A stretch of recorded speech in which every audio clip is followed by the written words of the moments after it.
You're coming from the mean streets of Pomona? Yeah, Pomona, man, the north side of Pomona. Hell yeah. I ain't been out there in forever, but when I first moved here, I ended up going to a bunch of different shows in downtown Pomona. So I didn't know how hectic it was out there. But what was it like for you growing up out there? I mean, shit, I grew up out there for a little bit of time. My mom, she had went to college out there and shit. She was a nurse, you feel me? So she had went to Mount Sac and she used to work at an old school nursing home where she used to be helping out the old people. And then I had got in trouble in junior high school because, you know, I'm claiming Looters Park at the time. And when I go in there, I didn't know that me going to this school, I didn't know that the Hispanic kids didn't like Pirus at this school, you feel me? I didn't know that the homies on the north side used to be terrorizing shit. So when I go in there, I'm just like, I'm from Piru.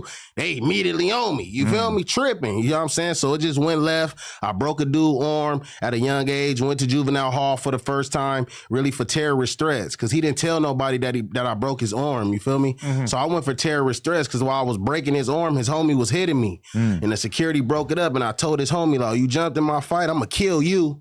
You feel me? So I went for terrorist threats. So, you know what I'm saying? But that was the end of my little school show. I went to like 20 minutes away, North San Bernardino, you feel me? Okay. Yeah, shout out San Bernardino, shout out the whole IE, you feel me? Right. On me, hell yeah. So what was it like growing up out there? Were you always looking at LA like this is kind of like the motherland that I want to eventually, you know, be around and everything like that? Or do you have like pride in your own shit out there so you're not really tripping by LA? I mean, you know, as a kid, you don't really think about shit like that, you feel me? And then when you in San Bernardino, you got a gang of niggas who be like, you from LA, they from LA. You got a gang of niggas claiming shit that they probably never been from, or they probably really did move from there, you feel me? Like, for real, like, you know, they trying to come start their own shit. You might have a blood from here, a crib from there, and they trying to like start little shit. But long story short, I used to be going back and forth.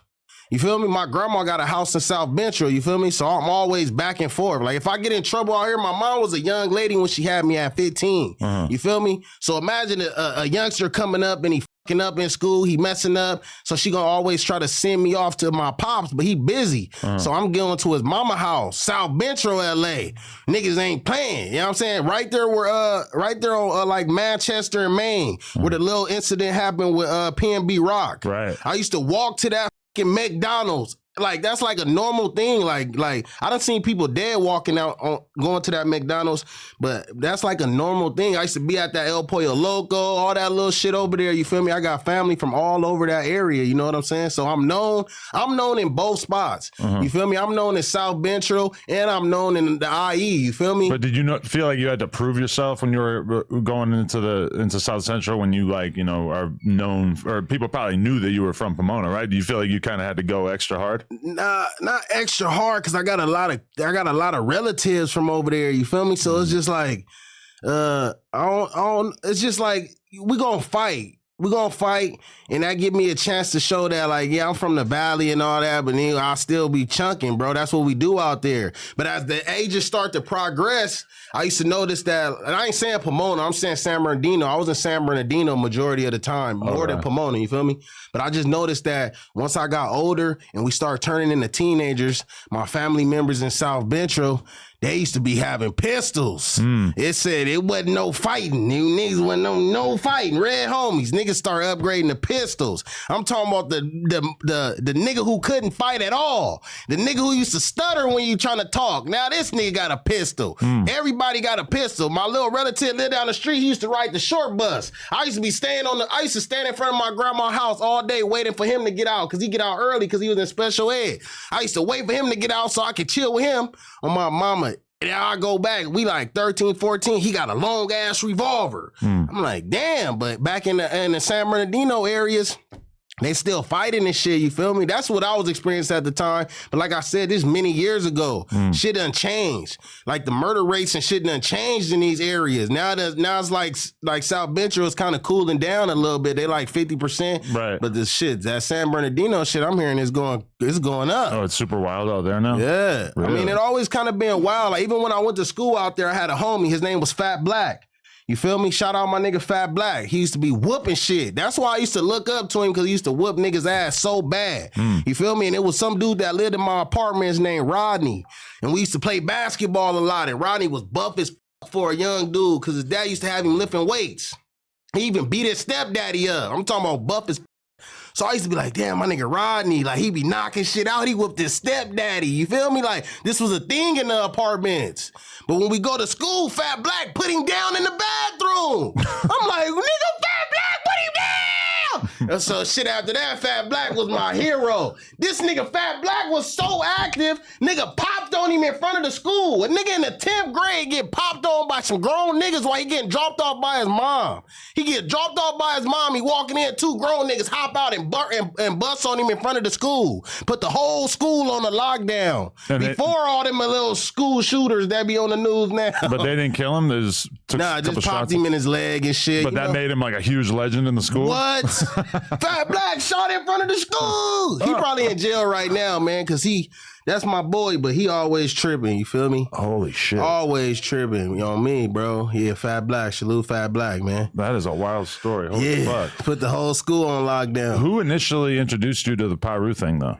Oh, shit. You know, my grandfather, OG Piru from Bompton, you feel me? Okay. Yeah, so I just always used to hear just legendary stories about him. Like he went on a robbing spree, hit like 11 banks or some shit, 11 banks, 11 stores or something. He was just going brazy. He got 11 years. Wow. You feel me? So, shit, he was just going brazy back in the day. And I used to just ask my mom, like, where my real grandpa at? You feel me? Because my grandma ended up remarrying. Okay. But the dude she remarried, I ain't gonna disrespect him like that. He was a cool dude. He used to try his best to give me good advice. Oh, hold on, y'all. Think my fat bitch calling. Oh, shit. Let's see what's going on with her. Let me see. hey, I'm gonna call you back. I'm on this no jumper, man. You know what I'm saying? Hello. Yeah, hey. But look, so back to the story, man. So what we were talking about one more time, Adam? My bad, man. Just your grandfather influenced you. Right. And then you wanted to know why your real grandfather wasn't around. Right. Well, I always knew that he wasn't around because he was in prison. You know, I had big uncles and shit that used to be around me and shit. Like his son, my uncle Matthew, he used to be around me. But then my grandma ended up remarrying, and the dude that she remarried, he was a cool dude. Like I was saying, he used to try to give me advice, but he didn't really know how to do it right. You know what I'm saying? He used to just say all kind of weird shit like, "What kind of bird don't fly?" And you be like, "What kind?" A jailbird. Like, you know what I'm saying? Just little funny shit, but he'd try to do his best. You feel me? So respect to him. Okay. But I had seen my uncle stab him before. You know what I'm saying? I had got my uncle was from Bompton, you feel me? He was from Piru, you feel me?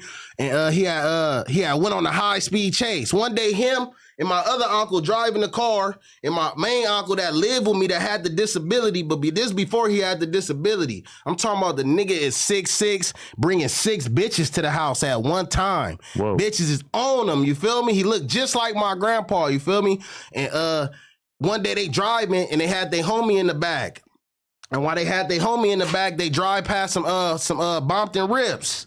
You feel me? And when they drive past, the homie in the back throw up Piru out the back window. And the Rips start chasing the car. So my uncle that's driving and my other uncle in the passenger, my uncle that's driving is my great uncle, you feel me? My grandma brother, but they all Pirus, you feel me? So bam, they get on the freeway, and when they get on the freeway, they trying to get away. They don't know that this nigga like doing this shit in the back when they don't got no guns or nothing, you feel me? He just did some random shit. You know, shit happen all the time. You might have a goofy homie in the back, you feel me? So bam, they chasing them. They get on the freeway. Long story short, my great uncle that's driving, this nigga swerve under a big rig. What? Crushed the whole fucking car. Everybody died? Nah, my fucking the driver, my great uncle, crushed his whole fucking face. Like even to this day, he's still alive, but he got he got like a crater face. You feel me? Like because his face had the windshield in his face. Whoa. You feel me? The dude in the back seat broke his legs, paralyzed from the waist down. Bro, my uncle that was in the passenger, used to have a gang of bitches. Not one scratch on him, bro. What? But when the police opened the door, from him seeing my great uncle being dead, he was just like stuck stiff, like a shock. You feel me? Like shocking, bro. Like yeah. When they took him out, bro. I don't know if anybody ever seen that shit, but sometimes somebody could be talking right now, and if somebody get their head blown off right here, you would keep saying the same shit, like like you would just start stuttering, bro. It's a shocking thing. You feel me? Some people get shocked. Right. So bam, he was just in there in a fucking shock. Would turn into a 6-month coma. He went into a coma after for that. 6 months, bro. And then he came out and he was normal? The coma, had to learn how to walk and talk again. No, not normal, bro. Not normal. Like walking with a stumble. You feel me? Like a little kid, bro. I remember being like 8 years old and he was like a fucking 12-year-old. Like we argue over the TV and shit. You know what I'm saying? But this my uncle, my nigga. Holy you shit. feel me? And yeah, shit make a nigga sad. You feel me? But no, that's terrible. Do you think those Crips were still following him when he swerves under the man? Them niggas. I don't know who them niggas was. Nigga. I wish I was following them. They probably niggas. watched this take place. Like, that's got to be such a crazy feeling. Right, they probably like, good shit. You know what I'm saying? You know how it is. That was like the 80s, early 90s. Yeah. So shit, it was just real. It was real reckless back then. That's shit they probably was like, holy shit. you feel me? But shit, you never know, man. But nobody died. Uh-huh. You know what I'm saying? Even my uncle that his whole face got smashed, they had to resuscitate him twice. Uh-huh. He was pronounced dead at the scene. They revived him, reconstructed his face. Right. Yeah, my Uncle Daryl. Shout out my Uncle Daryl, you feel me?